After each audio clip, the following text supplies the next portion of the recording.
Ayub berkata, Aku mendengar suara yang menakutkan. Siapa kau?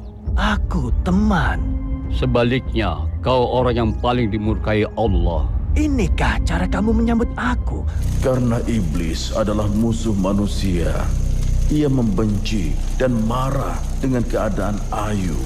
Ia mengasihi sesama, juga cinta mereka kepadanya. Setelah ia putus asa merayu Ayub, ia berpaling kepada istrinya Lia dan berbisik kepadanya. Kita akan lihat, Ayub. Kepada siapa kau akan bersujud dan menyembah?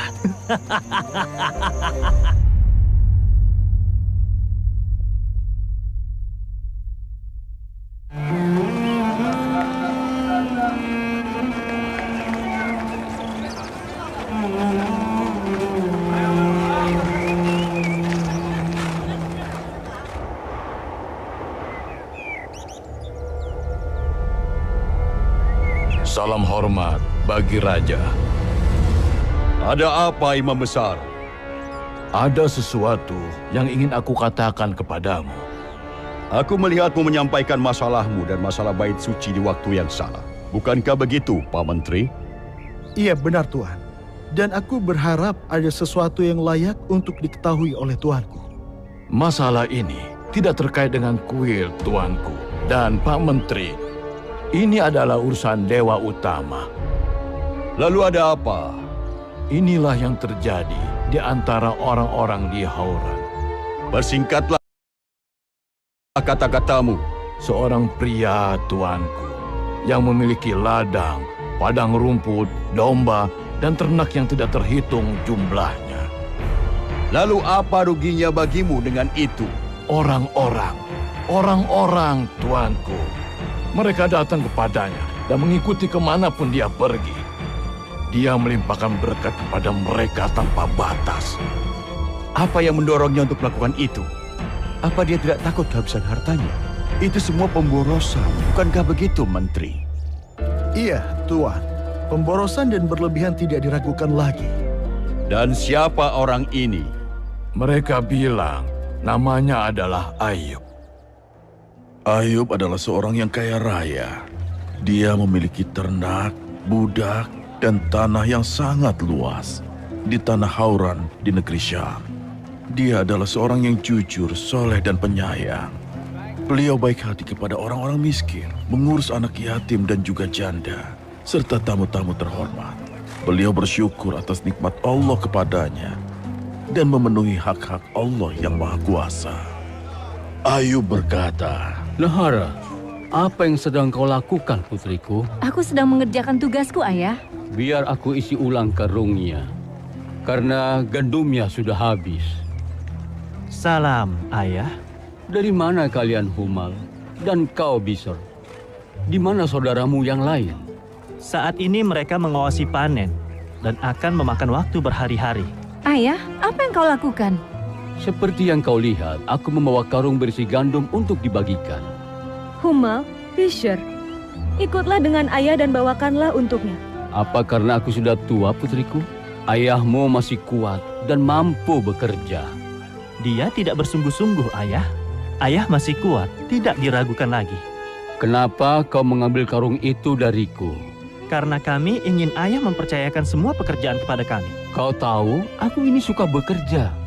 Ayah, kau telah menghabiskan waktu seumur hidup untuk berjuang dan bekerja keras. Sekarang kami yang menanggung beban pekerjaanmu.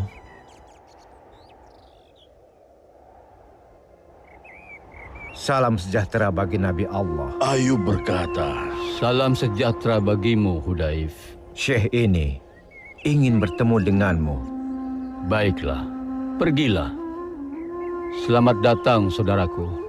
Salam sejahtera. Semoga Allah menambahkan kemuliaanmu. Adakah bantuan yang bisa kuberikan untukmu?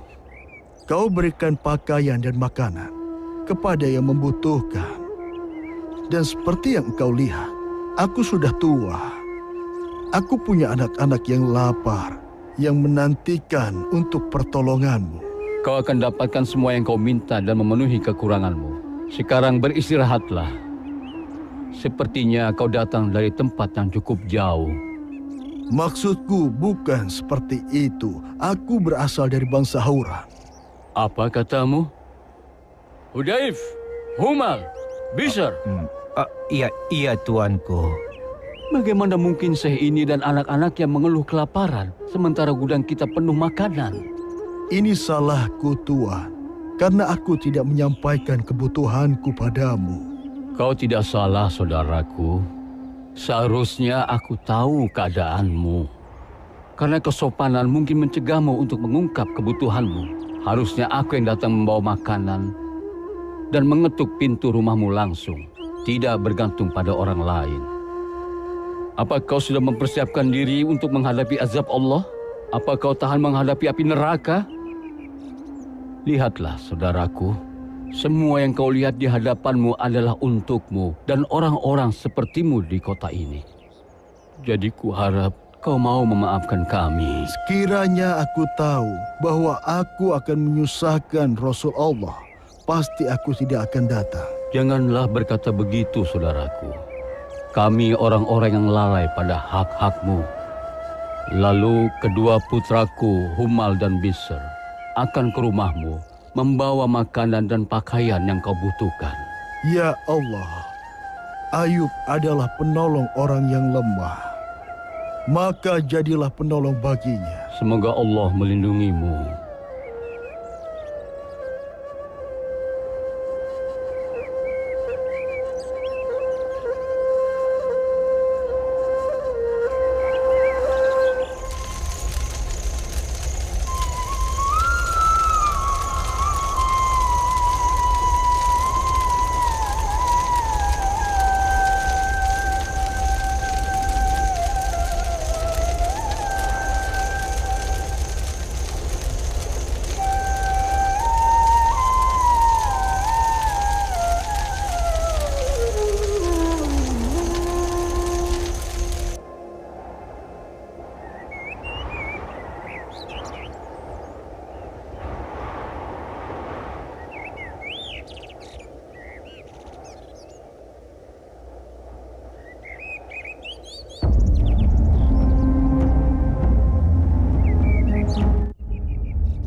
Salam sejahtera bagi hamba-hamba Allah yang terbaik di muka bumi. Ayub berkata, Aku mendengar suara yang menakutkan. Siapa kau? Aku teman. Sebaliknya, kau orang yang paling dimurkai Allah. Inikah cara kamu menyambut aku? Padahal aku datang untuk menyampaikan kabar baik. Apa orang sepertimu membawa kabar baik? Katakanlah dan persingkatlah apa yang kau inginkan. Saat aku sedang berjalan-jalan, aku menguping untuk mencari tahu berita dari surga. Aku mendengar para malaikat membicarakan hamba-hamba Allah yang terbaik dan memujinya dengan sangat indah. Aku tidak datang kepadamu sampai setelah aku mendengar dari mereka nama hamba yang terbaik. Tahukah kau siapa dia? Siapa? Mereka memujimu, Ayub.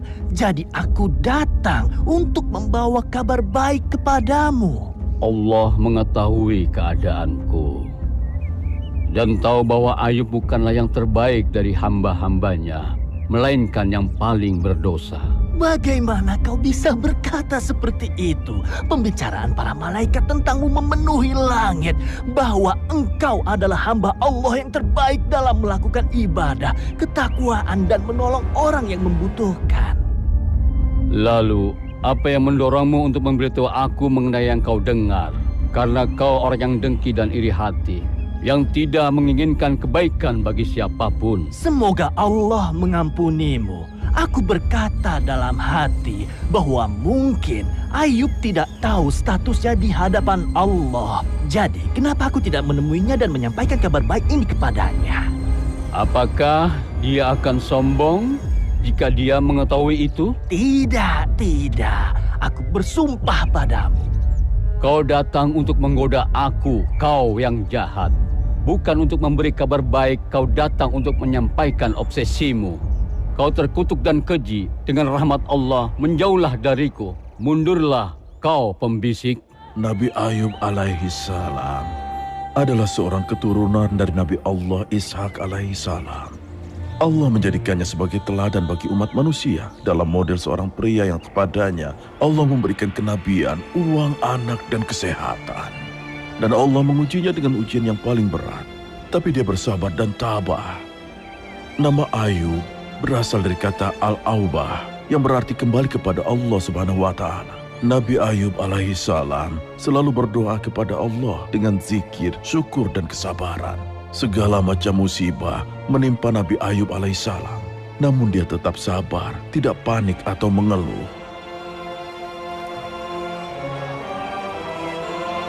Istri dari Nabi Ayub alaihissalam tidak kalah kedermawanannya dengan suaminya. Dia ahli ibadah yang bersyukur dan mengetahui hak-hak Allah atas hamba-hambanya. Dan Allah Subhanahu wa Ta'ala memberkatinya dengan putra-putri yang menyenangkan mata dan tidak bersedih hati. Permisi, Nyonya. Pembantumu menolak untuk memberi aku makanan lagi. Salihah, Salihah. Benarkah yang aku dengar dari wanita itu? Dia mengeluh betapa sedikit yang kau berikan padanya. Nyonya, aku sudah memberinya tapi dia ingin lagi. Jangan pelit pada siapapun, Salihah. Berikan wanita itu yang cukup untuknya. Bukankah kita punya bagian dari yang kau berikan pada orang lain? Jadi kenapa kau memberi kepada orang lain dan mengabaikan aku? Ya, ada banyak kebaikan, alhamdulillah. Kami memberikan kepada yang lebih membutuhkan daripadamu. Berilah dia, wahai Salihah, yang cukup untuknya. Bisakah kau tambahkan lagi, Lia? Beri dia lagi, Salihah. Beri lagi. Tapi wanita ini tidak membutuhkan bantuan, Nyonya. Allah Maha mengetahui keadaan hamba-hambanya. Ayub menasehati kita untuk tidak berpaling kepada siapapun, baik kaya maupun miskin.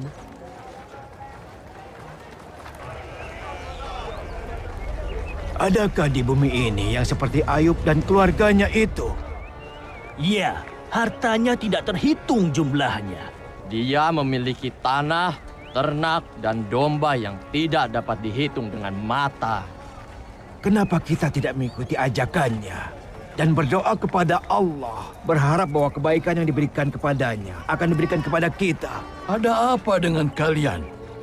Apa kalian akan meninggalkan dewa-dewa dan kepercayaan nenek moyang kalian? Apa kau tidak lihat kebahagiaan dan hal-hal baik yang dialami Ayub?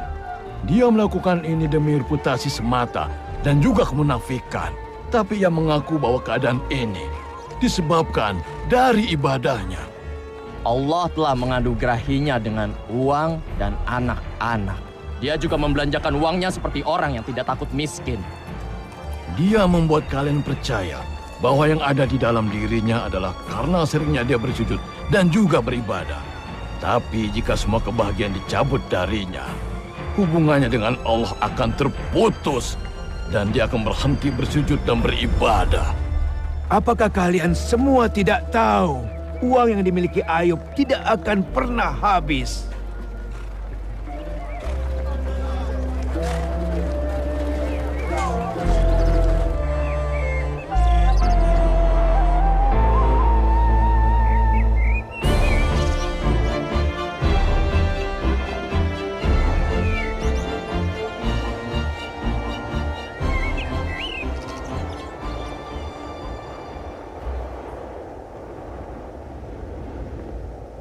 Yang mulia, Imam Besar meminta izin untuk masuk. Aku bosan dengan orang ini yang selalu bicara tentang keinginannya. Suruh dia masuk.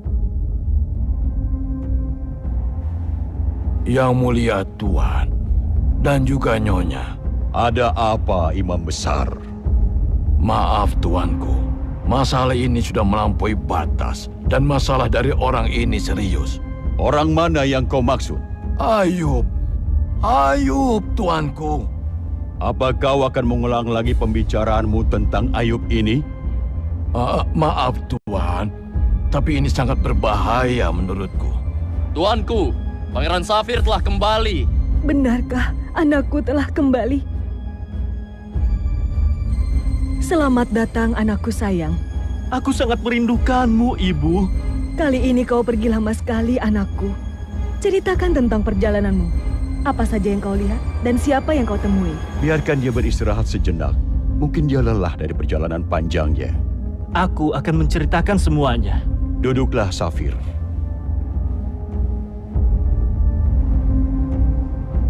Baiklah, Imam Besar. Apa yang tadi kau katakan? Aku ucapkan terima kasih yang mulia. Aku sedang bicara tentang Ayub, tuanku. Dengar, Imam Besar. Aku bosan dengan pembicaraanmu yang berulang-ulang tentang Ayub. Jika kau punya hal yang lain, katakan saja. Jika tidak, pergilah. Maaf, Ayah. Aku mendengar orang-orang membicarakan Ayub di kota. Apakah Anda dengar, tuanku? Bahkan Pangeran Safir saja, yang tidak berada dan tinggal di negeri ini, juga mendengar berita tentang Ayub. Baiklah. Hal baru apa yang ingin kau ceritakan kepada kami tentang Ayub? Dia mengajak kepada sebuah agama baru dan mengaku sebagai nabi yang diutus dari surga. Itu yang dia katakan. Lalu apakah ada yang mempercayainya? Hanya keluarganya saja dan beberapa orang yang dekat dengannya. Aku telah melihat dan mendengar orang-orang seperti dia selama perjalananku. Aku khawatir pengikutnya akan bertambah banyak karena dia punya sifat murah hati, tuanku. Dengan uang dan juga makanan, dia tidak pelit kepada siapapun. Sebenarnya aku ingin tahu tentang orang ini dan melihat kemiripan kata-katanya dengan orang lain yang mengatakan mereka adalah nabi yang diutus. Aku khawatir kau terpengaruh oleh kata-katanya, anakku. Jangan takut sedikit pun, Ibu. Aku akan menyusup ke masyarakat untuk mencari tahu tentang orang ini yang sebenarnya. Mohon maaf, Pangeran. Yang mulia sangat benar. Dan aku juga takut dia akan memikatmu dengan kata-katanya. Aku lihat kau melebih-lebihkan tentang Ayub. Kami tidak melebih-lebihkan, yang mulia. Pengikutnya semakin banyak saja. Dan aku khawatir pengaruhnya di masyarakat akan meningkat dan merebut kerajaanmu, yang mulia.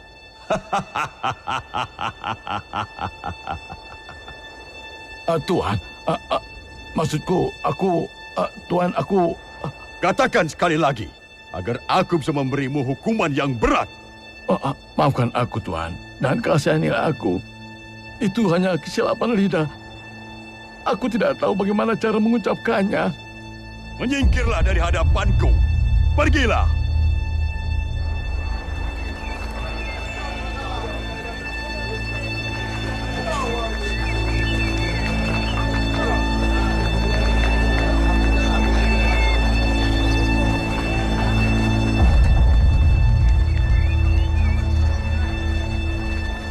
Aku lihat kau sudah menyerah, Imam Besar.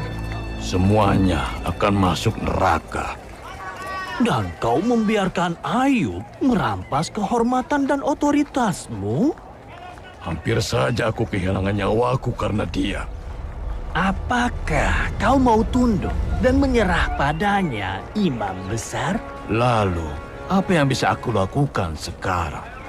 Kau harus pintar, cerdik. Apakah kau akan membiarkan Ayub menghina dewa-dewamu dan kuilmu? Sungguh hal yang mengerikan. Mengerikan. Ya, kau benar. Aku harus menyingkirkannya sekarang. Sebelum kuil-kuil hancur dan musnah begitu saja.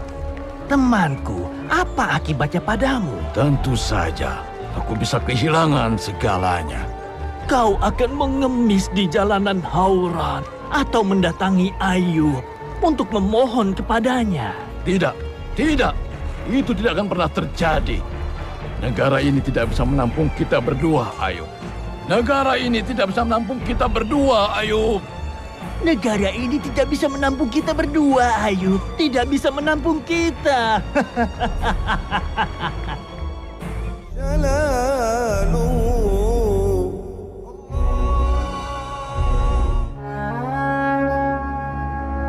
Maaf, Ratu. Bisakah aku bicara tanpa membuatmu marah atau membuatmu kesal? Ada apa, Imam Besar? Aku takut melihat kerajaan kita karena kuasa dan pengaruh Ayub di antara rakyat kita, yang mulia. Jaga kata-katamu, Imam Besar. Yang mulia, kepedulian hamba pada wibawa raja dan keamanan negara, itulah yang mendorong hamba untuk melakukannya, yang mulia. Dengar, Imam Besar. Kau mengulangi kata-katamu yang membuat raja marah. dan hampir menghabisimu. Apa yang kau ingin kami lakukan dengan Ayub? Kita usir dari kota ini, Yang Mulia. Kau sudah tua, Imam Besar, dan mulai pikun. Yang Mulia, Menteri meminta izin untuk masuk. Suruh dia masuk. Selamat pagi, Yang Mulia Ratu. Kemarilah, Menteri, dan dengar yang dikatakan oleh Imam Besar. Perkataannya selalu diulang-ulang tentang Ayub. Masalah Ayub benar-benar mengkhawatirkan Yang Mulia. Kau juga terganggu oleh orang ini? Yang Mulia, siapapun yang mengendalikan penghidupan orang bisa menggerakkan mereka sesuka hatinya. Kalau begitu, sumber kekuasaan Ayub adalah uang dan tanah yang dimiliki olehnya. Tepat sekali, Yang Mulia. Jika semua ini hilang darinya, maka dia tidak punya apa-apa lagi. Pada saat itu, orang-orang di sekelilingnya akan menghilang. Pergilah untuk sekarang. Aku akan melihat apa yang bisa dilakukan.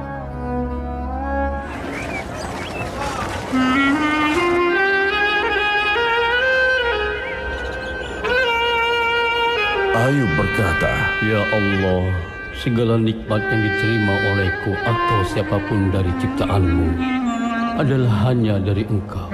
Tiada sekutu bagimu. Segala puji dan syukur hanya kepadamu. Aku melihat engkau memperpanjang sujud dan ibadahmu, wahai Ayub. Bisakah engkau beristirahat sejenak? Oh istriku tercinta, Allah telah memberiku nikmat dan berlimpah, karena dialah yang paling pemurah. Jadi bagaimana mungkin kau memintaku mempersingkat ibadahku sebagai rasa syukur atas nikmatnya? Aku hanya khawatir padamu, karena tubuhmu punya hak atas dirimu. Kemalasan dalam beribadah adalah pintu masuk pertama bagi iblis. Dan tidak peduli seberapa dekat aku dengan Allah saat menyembah Allah, aku tidak akan pernah memenuhi hak-haknya karena karunia-Nya yang berlimpah. Semua orang bersaksi bahwa engkau tidak berhemat dalam memberi kepada siapapun, dan mereka bersyukur untuk itu. Bukankah itu layak untuk disyukuri? moto Ayub adalah harta Allah, adalah untuk hamba-hamba Allah. Allah menjadikan dia hanya sebagai penjaga harta itu, bukan pemilik atau yang bertanggung jawab untuk menyimpannya.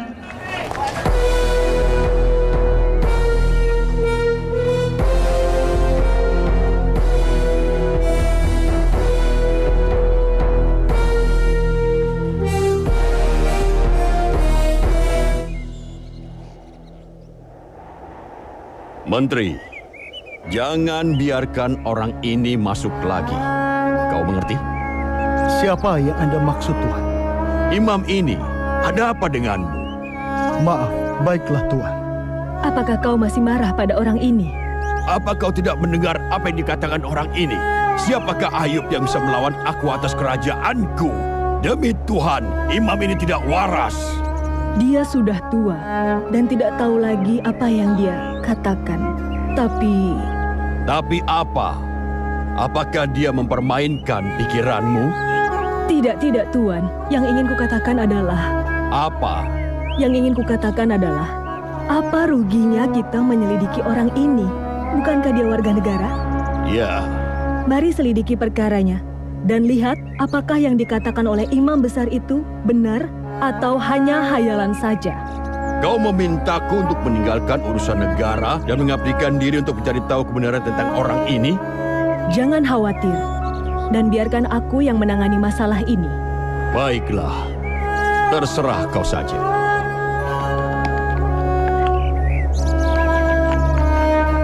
Ayub biasa menghabiskan hari-harinya memeriksa pekerjaan di ladang dan di kebun, tempat para pekerja serta pelayan bekerja dan mengangkut hasil panen ke gudang-gudang. Sedangkan anak-anaknya, mereka biasa membawa makanan dan pakaian, lalu mendatangi orang-orang miskin, menawarkan kepada mereka yang membutuhkan berupa pakaian dan makanan.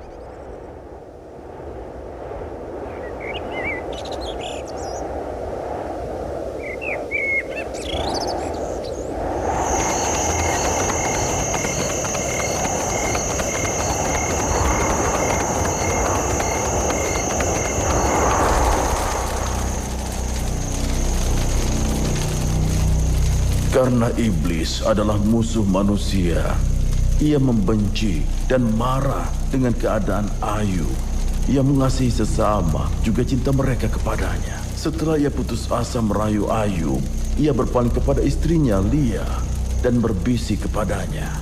Kenapa kau menyombongkan diri, Lia? Tentang harta suamimu Ayub dan barang-barang yang bagus. Apakah kau tidak takut kebahagiaanmu akan hilang? Tidak ada yang abadi. Ya Allah, buatlah kami bersyukur atas nikmat-Mu. Jangan celakakan kami dalam agama kami. Suamimu memberi hadiah seperti orang yang tidak takut akan miskin. Dan kau pun melakukan hal yang sama. Peliharalah hartamu, wahai keluarga Ayub. Janganlah bersikap boros. Harta itu harta Allah, dan kami tidak memilikinya. Itu adalah titipan yang kami syukuri dari Allah. Apakah rasa syukur itu berlebihan? Apakah kau aman dari berbagai peristiwa dan perubahannya? Semua mata tertuju kepadamu. Tidak ada kekosongan iri hati dan keinginan agar nikmat itu hilang. Apakah mereka iri kepada kami, walaupun kami memberi kepada mereka? Ya, mereka iri padamu. Jiwa manusia bukannya tidak memiliki kejahatan. Ayub berkata, Kenapa kau duduk sendirian dan murung, Lia? Tidak ada apa-apa, suamiku. Tidak ada apa-apa. Lalu air mata apakah yang membasahi matamu ini? Ada apa denganmu, istriku? Aku menjadi takut dengan hari esok, Ayub. Hari esok ada di tangan Allah, bukan di tangan kita. Segala puji bagi Allah. Kenapa harus takut dengan hari esok? Orang-orang iri dengan kita, walaupun kita telah berbuat baik kepada mereka. Jadi aku khawatir nikmat kita akan hilang. Singkirkanlah kegelisahan itu dan berdoalah kepada Allah untuk memelihara agama kita untuk kita. Karena itu adalah nikmat yang sejati dan bukan harta yang fana.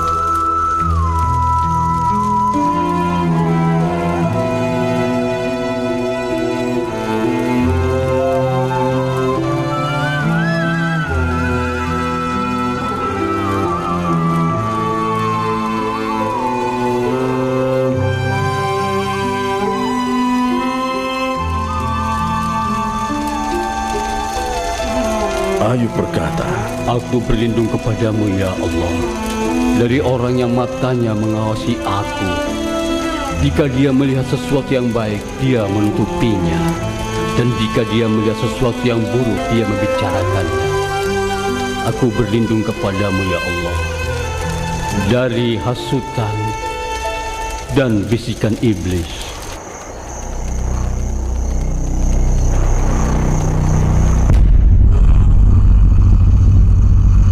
Rupanya perhiasan dan hiasan dunia tidak membuat Ayub dan istrinya tertindas. Mereka menyembah Allah dan bersujud syukur atas segala kebaikan yang mereka nikmati. Sungguh sulit untuk menggoda mereka. Tapi bagaimana jika semua kebahagiaan ini hilang? Ya, hilangnya nikmat adalah penyebab kekafiran setelah beriman.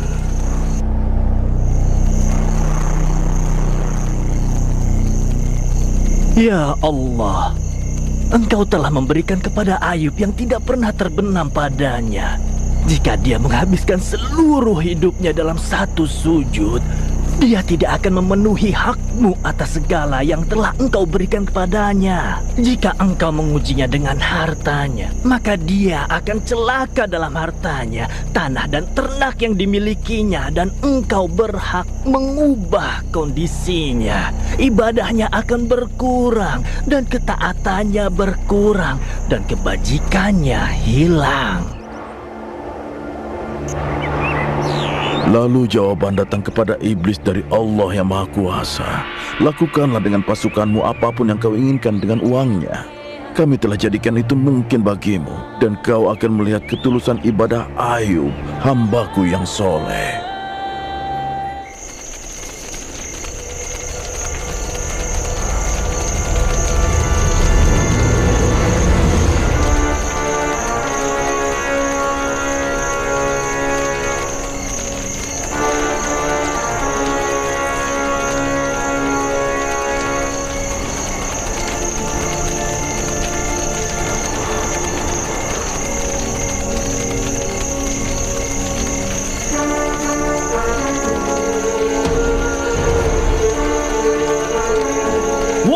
para pasukan iblis, kalian harus mengambil harta milik Ayub.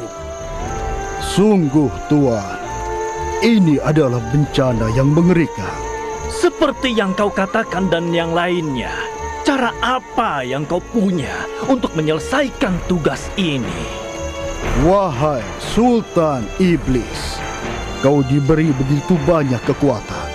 Jika kau mau, berubahlah menjadi badai api dan membakar semua yang ada di dekatmu.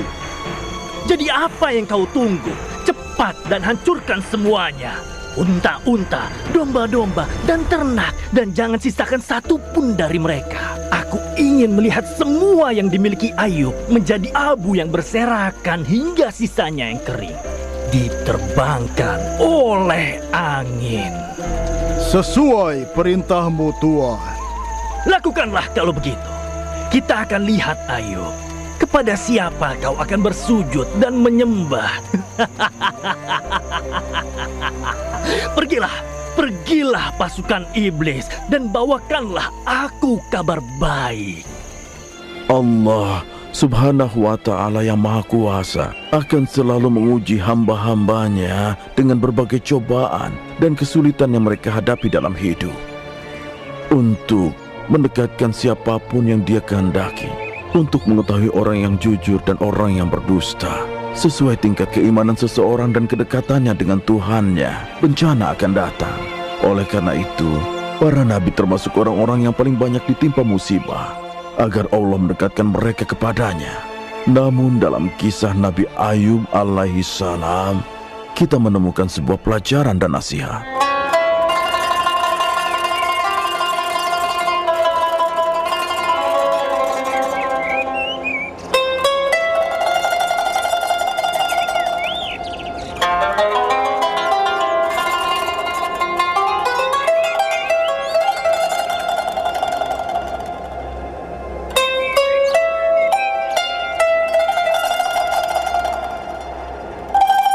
Aku telah mendengarnya, Ratu, yang telah kau rencanakan dengan menteri dan imam besar mengenai Ayub.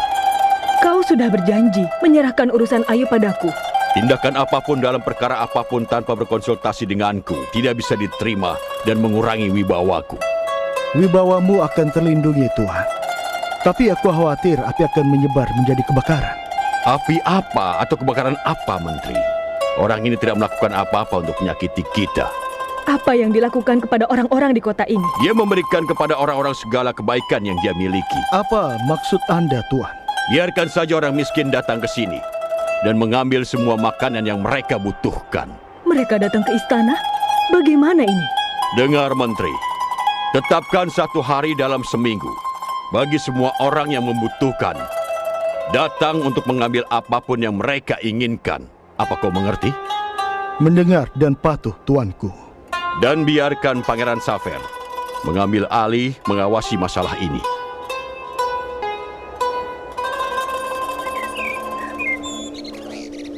Silakan saja, ambil jatah makananmu. Kalau boleh tahu, rumah siapa ini?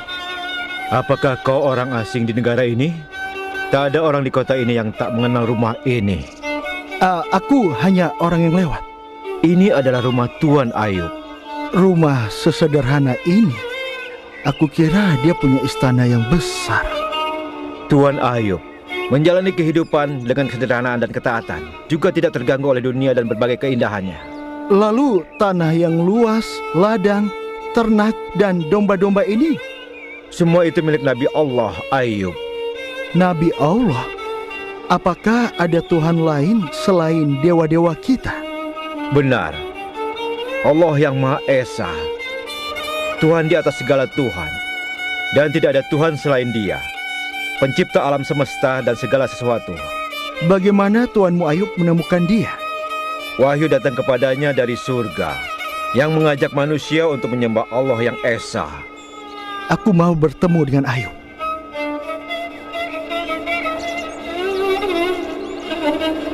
Iblis beserta para pasukannya mendatangi semua yang dimiliki Ayub, termasuk ladang, padang rumput, ternak, dan domba, lalu membakar semuanya. hingga menjadi abu dan puing-puing.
Siapa yang mengetuk pintu kita selarut ini? Tolong lihat siapa di luar sana, Salihah. Hudayf, ada apa denganmu? Di mana Rasulullah? Ada apa ya, Hudayf? Ayub berkata, Ada apa, Hudayf? Apa yang terjadi padamu? Sebaliknya apa yang terjadi pada kita, wahai Rasulullah? Bicaralah, Hudayf. Apa yang terjadi? Musibah, bencana, semuanya hancur. Api telah menghancurkan segalanya, ternak, domba, dan juga ladang. Sungguh sebuah musibah. Sungguh sebuah musibah. Oh, celakalah. Ampunilah kami. Ampunilah kami. Bagaimana ini bisa terjadi, Hudayf? Tiba-tiba saja kegelapan menyelimuti seluruh tempat, dan langit terbelah, memancarkan api yang membakar segalanya. Dan beberapa pelayan meninggal. Sesungguhnya kita adalah milik Allah, dan sesungguhnya kepadanya kita akan kembali. Ya Allah, jika Engkau yang menurunkan musibah, maka turunkanlah kesabaran dengannya.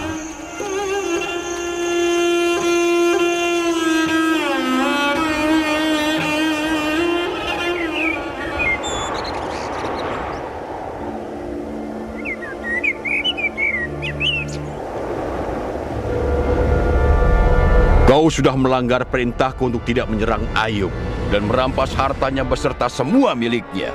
Apakah kebencianmu sudah sampai pada titik ini? Aku bersumpah padamu, tuanku, kami tidak ada hubungannya dengan kejadian ini. Lalu siapa yang menjadi penyebab kejadian ini? Dan siapa yang membakar tanah Ayub dan juga ternak-ternaknya? Jawab aku. Aku bersumpah demi Tuhan semesta alam, tidak ada seorang pun dari kami yang melakukan perbuatan keji ini. Diamlah kau, kepala ular. Pembalasanmu belum tiba. Kau mengambil keuntungan dari ketidakhadiranku di kerajaan dan juga melakukan semua rencana keji ini. Jangan terburu-buru menghakimi rajaku. Aku bersumpah demi wibawamu. Wibawa apa yang kau bicarakan itu? Siapapun yang melakukan kejahatan ini akan menerima hukuman yang paling berat dariku. Ini adalah kutukan para dewa yang menimpa diri Ayub setelah dia tidak percaya dan mengikuti Tuhan yang disembahnya. Lalu kenapa petir dan api menyambar tanah Ayub dan bukan yang lainnya? Ini menegaskan perkataanku yang mulia. Ini adalah kutukan yang dicurahkan para dewa kepada Ayub yang murtad. Kami tidak berbohong, wahai raja. Dan jika engkau menyelidiki hal ini, kau akan yakin bahwa yang terjadi tidak ada hubungannya dengan kami. Pikiranku menolak untuk mempercayai perkataanmu itu. Pergilah dariku sekarang. Pergi, jangan ganggu aku.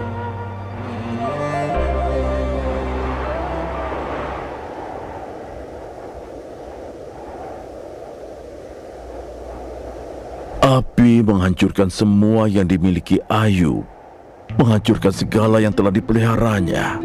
Lalu keadaan berubah dari kaya dan makmur menjadi miskin dan kekurangan. Tapi dia tidak jadi lemah dalam menghadapi musibah yang menimpanya. Justru tetap teguh, tekun, sabar, dan mengharap pahala. Begitu pula dengan istrinya.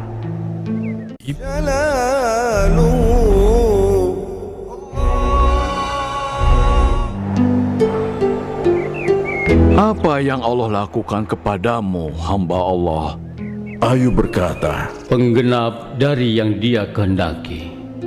Api itu telah menghancurkan segalanya, tidak menyisakan apapun tanpa menghancurkannya. Segala puji bagi Allah ketika Dia memberiku dan ketika Dia mengambilnya dariku. Dengan polos aku keluar dari rahim ibuku. Lalu dengan polos aku akan kembali ke dalam debu tanah. Dan dengan polos pula aku akan kumpulkan di hadapan Allah.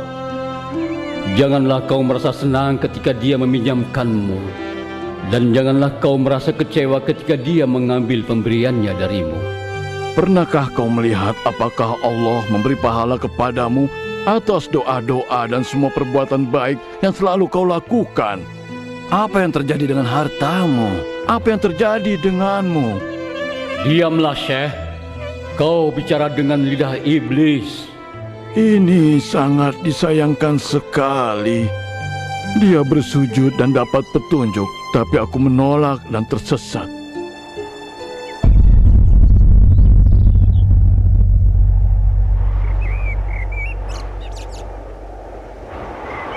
Sungguh menakjubkan Ayub bersujud kepada Tuhannya setelah semua yang terjadi padanya.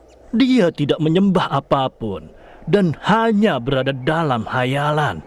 Jika Allah Ayub bisa melakukan sesuatu, bukankah seharusnya Dia bisa mencegah semua bencana yang menimpanya?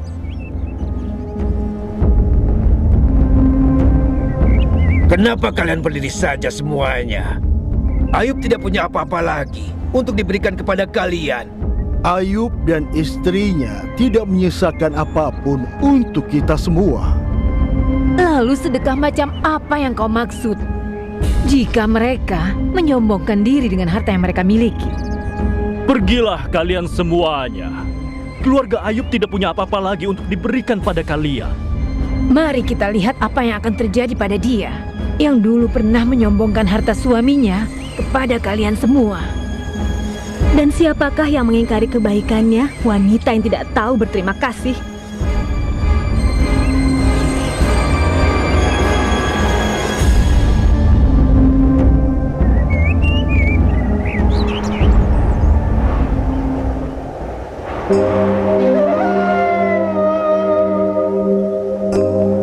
Betapa anehnya orang-orang ini.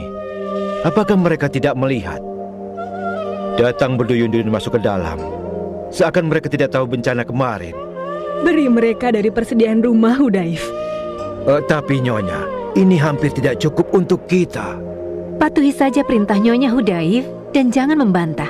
Allah akan memberi ganti pada kita. Tidak mungkin dikembalikan kepada siapapun. Yang Allah ambil dari kita akan dikembalikan lagi. Allah tidak akan pelit kepada kita. Harta itu adalah harta Allah. Inilah yang diajarkan Ayub kepada kita.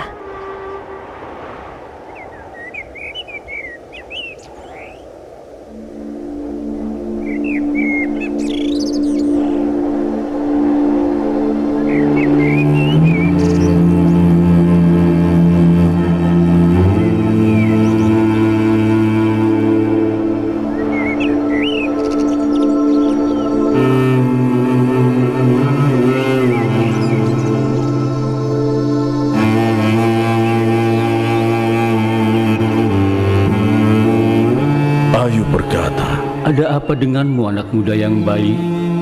Apa kau punya kebutuhan yang bisa kupenuhi untukmu? Kemarin pembantumu telah memberiku sebelum bencana ini menimpa tanahmu. Allah memiliki apa yang Dia berikan dan Dia juga yang akan mengambilnya. Aku lihat kau tidak khawatir dengan kejadian yang menimpamu, dan kau belum membalas atas apa yang terjadi pada tanahmu. Tuhanmu telah mengecewakan dan mengambil semua yang kau miliki. Aku memohon ampun kepada Allah. Apa aku punya sesuatu, anakku? Yang aku miliki ini hanyalah titipan, dan itu akan diambil kembali oleh siapapun yang memilikinya. Allah. Aku lihat kau selalu mengingat Tuhan dan menolak dewa-dewa kami. Apakah banyak dewa lebih baik atau lebih baik satu, yaitu Allah? yang memberimu hidup dan maut, serta menciptakan apapun yang Dia kehendaki. Sedangkan dewa-dewa yang kami sembah, Kesesatan dan kemaksiatan, berhala-berhala tidak memberi manfaat dan kerugian. Semoga Allah memberi petunjuk, anakku.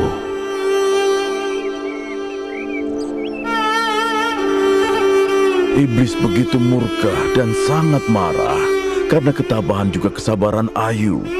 Dia memohon kepada Allah dengan doa. Kemarahan iblis serta kegeramannya meningkat setiap kali dia menguping dan mendengar para malaikat memuji Nabi Allah Ayub.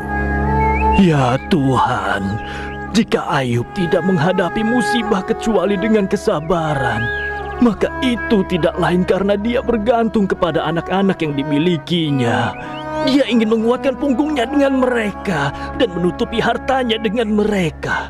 Seandainya dia memberikan kekuasaan kepadaku atas anak-anaknya, niscaya dia akan berputus asa, meninggalkan sholat, meninggalkan sujud, dan mengingkari kebahagiaan yang dia miliki.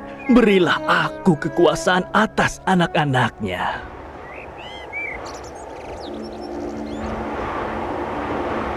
Panggilan datang kepadanya dari Tuhan semesta alam.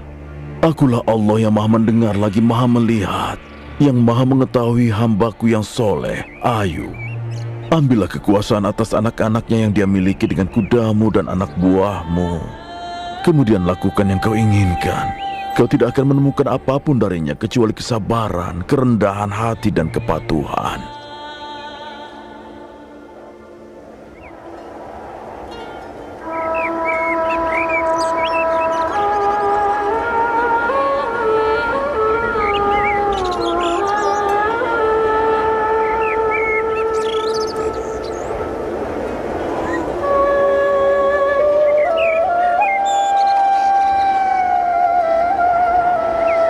Semoga Allah memberkati anak-anakmu, Nyonya, karena mereka adalah dukungan terbaik di masa yang sulit ini. Mereka adalah pelipur lara kami dan pembantu Allah untuk melewati cobaan ini. Nyonya, Ada apa, Hudaif? Tuan Ayub memberitahu bahwa dia akan bermalam dengan anak-anaknya di luar rumah. Kenapa? Kami sedang berusaha memperbaiki lumbung yang rusak dan membangunnya kembali. Bagaimana dengan anak-anak gadis? Kami semua akan keluar malam ini, Nyonya. Baiklah, Hudaif. Kembalilah pada tuanmu dan jangan buat dia merasa tertekan. Sesuai perintah Nyonya. Mari kita masuk, Salihah. Ayo.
Apa kau melihat Lia mengetuk pintu untuk mencari pekerjaan?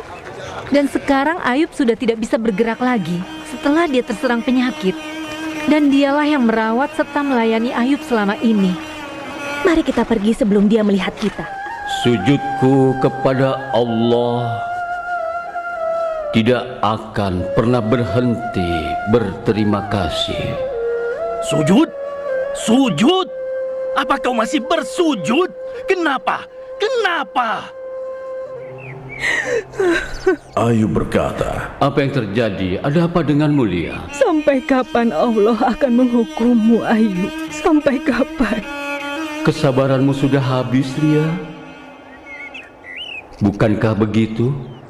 Kau boleh pergi dan meninggalkan aku di sini sendiri.